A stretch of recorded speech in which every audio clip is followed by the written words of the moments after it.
Alright, so I'm going to be working on my Samsung side-by-side refrigerator. Having problems with cooling.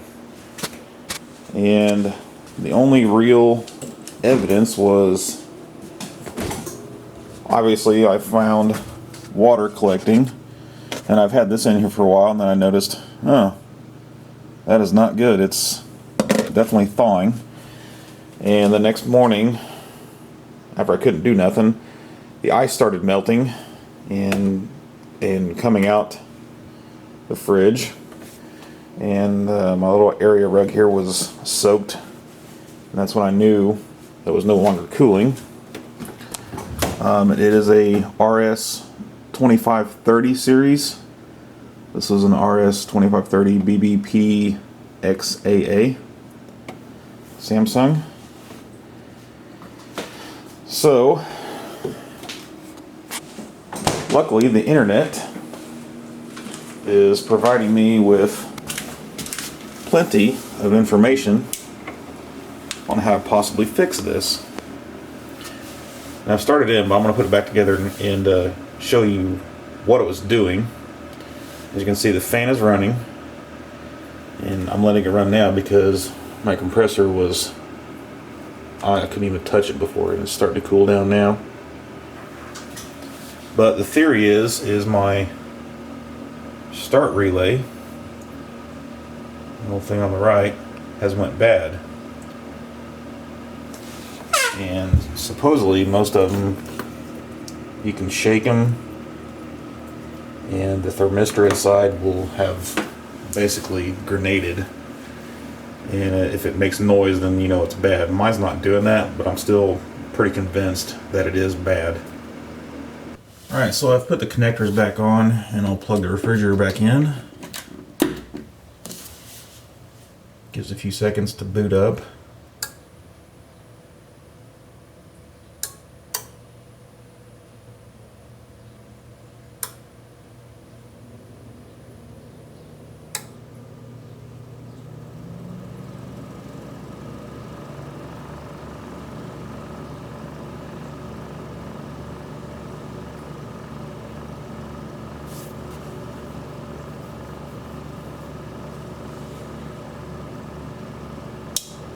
And there it is. There's the click, and the compressor does not start.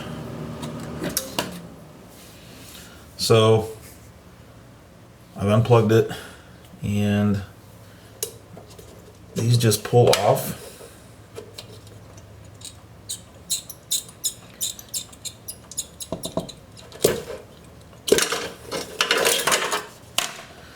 And what we want to do is actually test the compressor, make sure it's still okay. I've got a digital meter set for ohms. You can set the range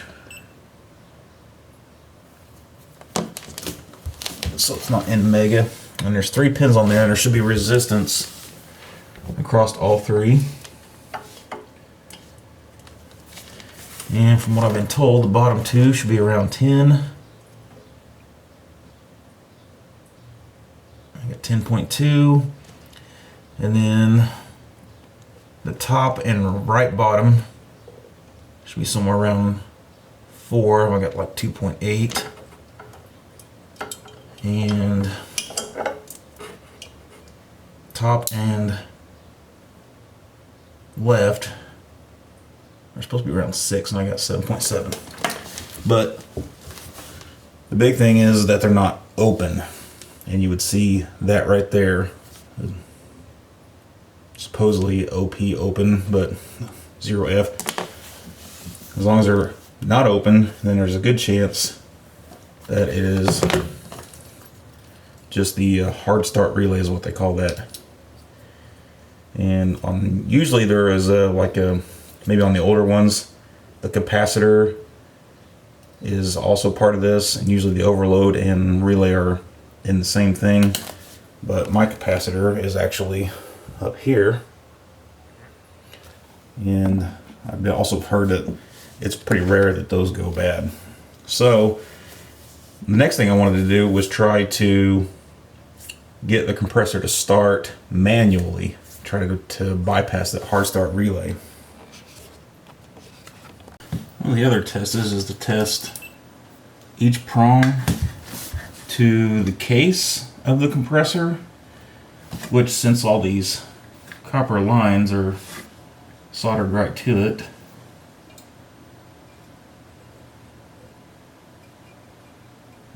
yeah.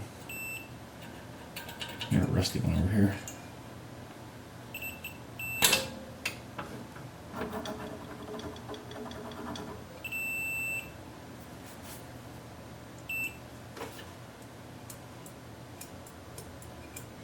I do not seem to have any of them going to ground. Okay. Okay, after thinking about it, the obvious clicking sound is probably the overload. There's some ice melting into the sink. I'm thinking, it's turning on, this thing's getting hot. It's getting hot again, actually. I need to plug it back in and let the fan cool it down some more. And kicking off the overload. Makes sense. I just took the terminals off the hard start relay, and you can see both of them are showing burn marks on the inside, so this thing definitely got really hot. Okay, so really all this thing does is short together for a brief second, and that's what kicks in the capacitor up here. All right, and just to be sure that that is the right capacitor, I'm going to take my meter and test continuity from each side. And yes, that is the right capacitor.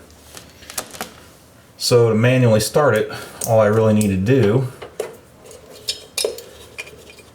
leave that in place. And then I'm thinking I can just come up here and touch these two terminals together briefly, and it should start. Okay, now what I want to figure out is just how soon after I plug it in do I get my AC voltage on that capacitor. And you can see I've got nothing now. I'm on AC volts. Plugged in.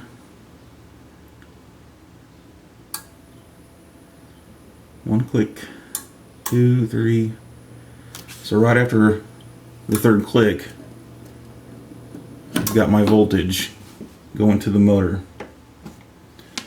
So it sounds like I could just short it right there at the cap and maybe make this thing start up. It'd be excellent. Okay, so I do have some safety glasses on, wearing gloves, and I've got 2 screwdrivers linked with a little jumper wire. And I'm just going to try to touch it real quick and see if it'll start. So plug it in, wait for the third click.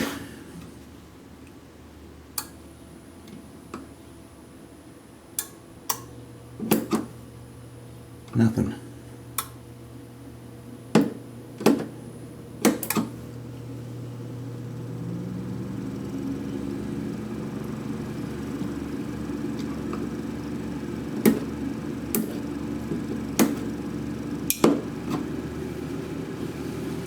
That was the overload already.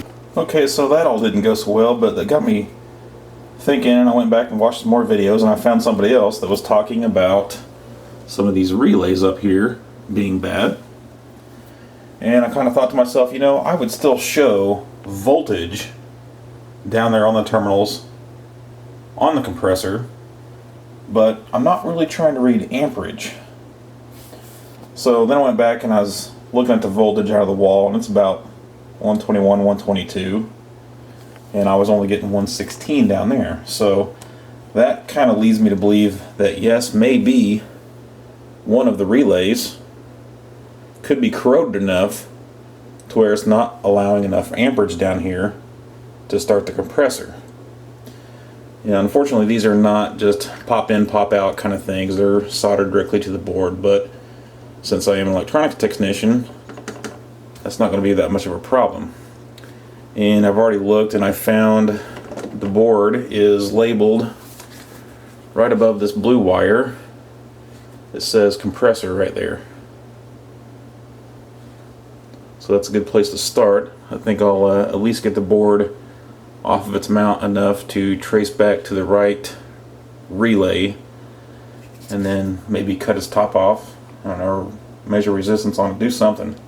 So the fridge is unplugged, it has been for quite a while, and it looks like it's just kind of a spring clip.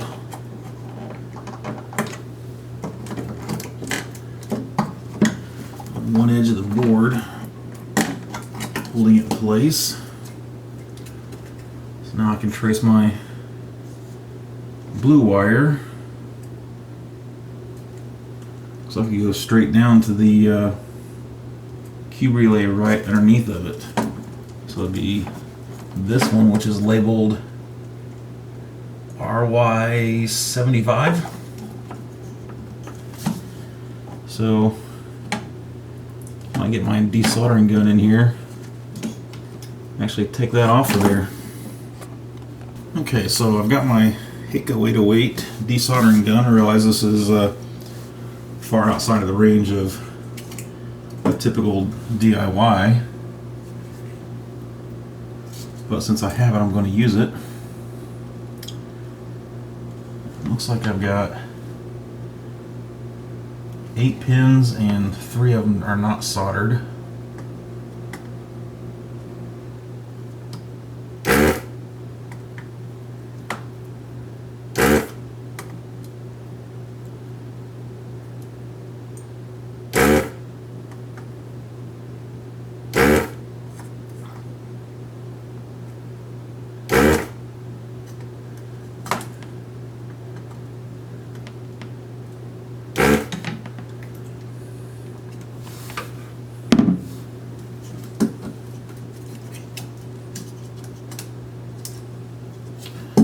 Beauty of the desoldering gun. The relay just fell out, and it looks like we have, it's a 16 amp rated at 240 volts, and the low voltage coil is 12 volt, and then usually it's the 2 pins further away that are the coil, and then it'll be some combination of these, which you got 3 soldered and 3 unsoldered pins. And a neat trick would be to find a similar relay up here with the exact same specs and just swap them out and then start it back up and see if it works. Okay, now looking around, it looks like the one right next to it is the same ratings, and the traces on the back lead up to the pink wire, and it is labeled as the auger motor, which, yes, I use the ice maker. I'd like to have it keep it working, but I could do without ice, or at least ice transferred to out the door for, you know, until I get another relay bought to replace this. And I also got a couple over here that are labeled R lamp and F lamp, but they are not the same configuration. They only have 4 pins down here and then the 2 pins for the low voltage, but they are 16 amp 240 whatnot. So anyway, it looks like I've found a suitable relay to replace it, so I'm going to take that one off. Not replace, but to swap.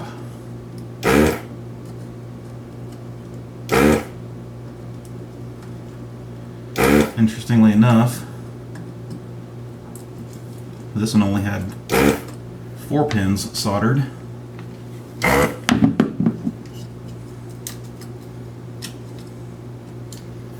Okay, there's that. So now I either have to take the board to my soldering station or bring some kind of soldering iron back here.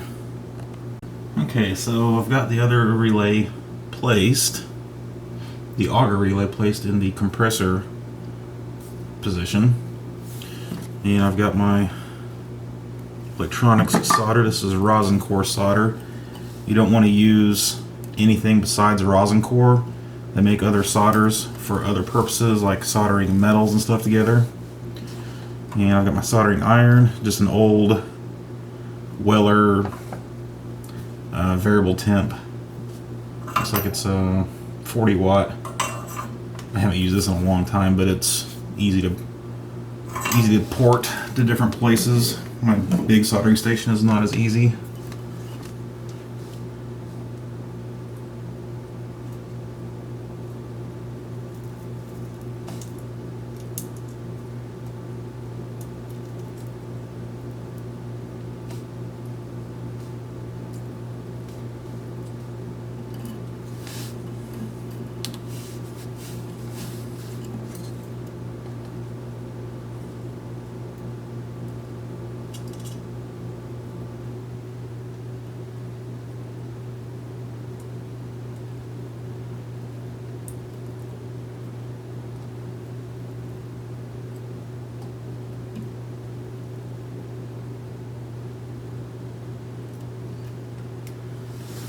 Okay.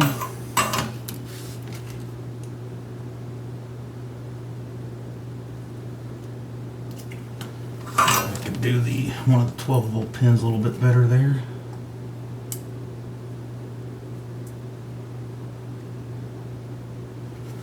This tip is not the greatest. Okay, so that's in. So that actually could be all that I need to do. Just for testing.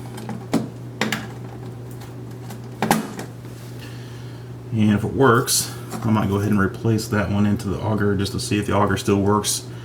You know, it may not take nearly as the volts and amps as the compressor does, of course. Well, everything's in place. The only thing to do now is just plug it in and see if it kicks on.